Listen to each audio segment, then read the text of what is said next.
In the heart of a teeming metropolis, where skyscrapers loomed like silent giants and the streets pulsed with restless energy, Jamal Carter maneuvered his weathered fruit cart through the urban chaos. The cart's wheels creaked under the weight of ripe mangoes, crisp apples, and golden bananas, their vibrant hues a fleeting splash of color against the city's gray sprawl. Jamal, a single father in his early 30s, carried the quiet strength of a man who'd faced hardship head-on. His ebony skin glistened with sweat under the midday sun, and his deep brown eyes held a mix of resilience and unspoken worry. Life was a tightrope walk, raising his 6-year-old daughter, Aisha, while scraping by on a delivery job that barely covered their needs. The work was grueling, the pay meager, but Jamal showed up every day, driven by the promise he'd made to give Aisha a better life. It was a sweltering afternoon, the air thick with humidity and the clamor of horns, vendors, and hurried footsteps. Jamal was halfway through his route, his cart rattling along the uneven pavement, when he spotted an elderly woman faltering on the crowded sidewalk. Her silver hair was tucked beneath a faded scarf, and her frail hands clutched her chest, her face contorted in pain. The crowd surged around her, indifferent, their eyes fixed on their own destinations. Jamal's heart lurched. He'd seen too much of the world's coldness to believe anyone else would stop.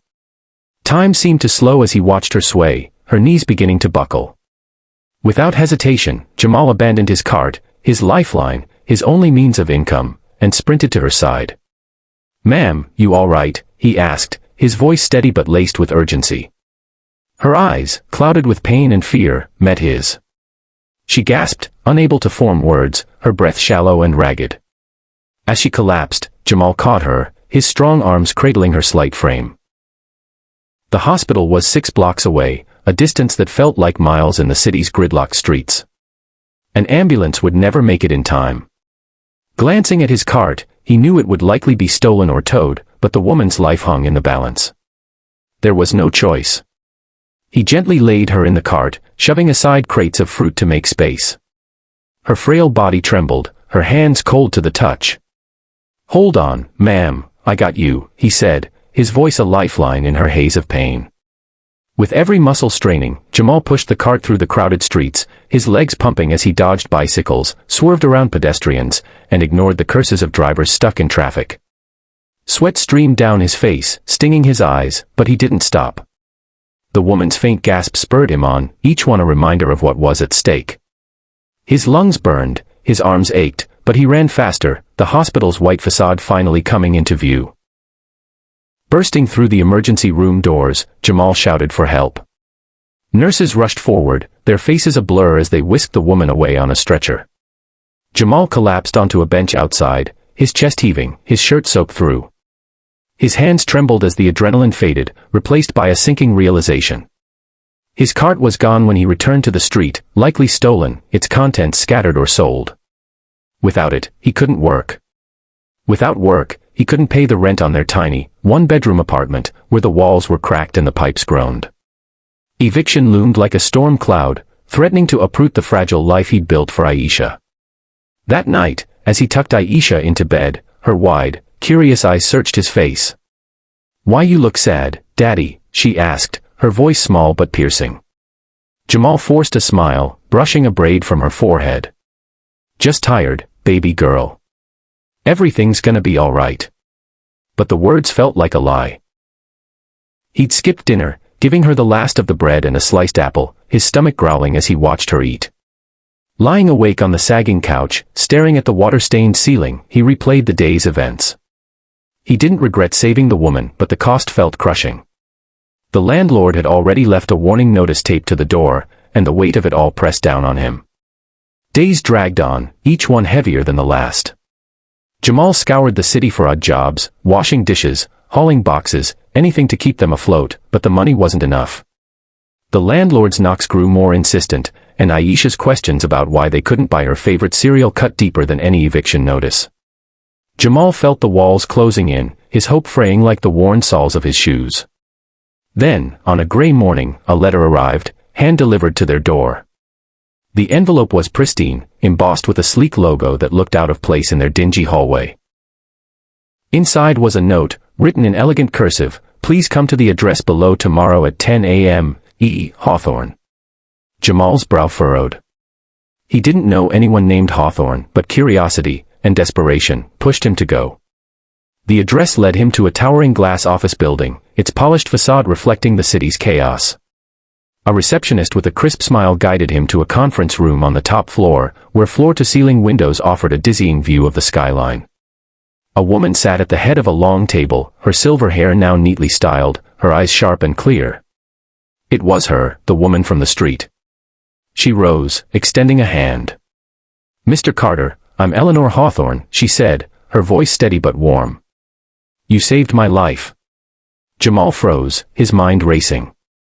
He'd expected trouble, maybe she thought he'd mishandled her, or damaged something in his haste. Instead, Eleanor gestured for him to sit, her expression softening. "I had a heart attack that day," she explained.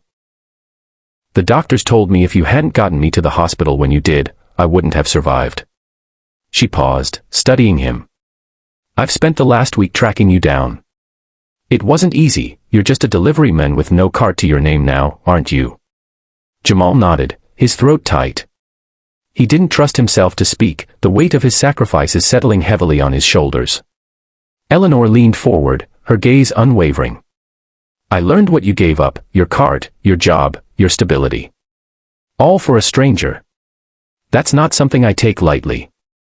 She revealed she was the CEO of a major logistics company, a titan in the industry with a reputation for sharp business acumen and a quiet philanthropy few knew about.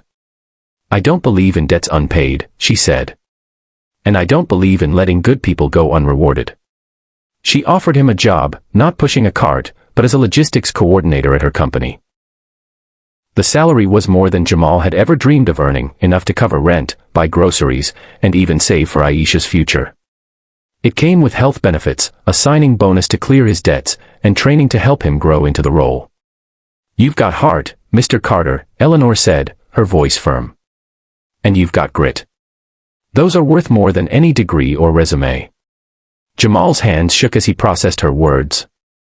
Opportunities like this didn't come to men like him, men who'd grown up in crumbling neighborhoods, who'd fought for every scrap of progress. He thought of Aisha, of the nights he'd promised her a better life while doubting he could deliver. "Thank you, ma'am," he said finally, his voice thick. "I won't let you down." Months later, Jamal's life had transformed. He walked Aisha to school in a new jacket, his steps lighter, his shoulders unbowed. The job was demanding, learning spreadsheets, managing schedules, navigating corporate politics. But he tackled it with the same determination he'd shown pushing that cart. His colleagues, initially skeptical of the fruit cart guy, came to respect his work ethic and quiet wisdom. Eleanor became more than a boss, she was a mentor, sharing stories of her own rise from a small-town girl with nothing but ambition. She saw in Jamal the same hunger she'd once had, and she guided him with a steady hand. The apartment was no longer a place of dread. Jamal painted over the cracked walls, filled the fridge with fresh fruit, and bought Aisha a new backpack she proudly showed off at school. On weekends, they'd visit the park, her laughter echoing as she chased pigeons, and Jamal would watch, his heart full. The city hadn't changed, still loud, still relentless, but Jamal had. He'd risked everything to save a stranger, unaware she'd give him a chance to rewrite his story. And as he watched Aisha skip ahead, her braids bouncing, he knew every aching step of that desperate sprint had been worth it.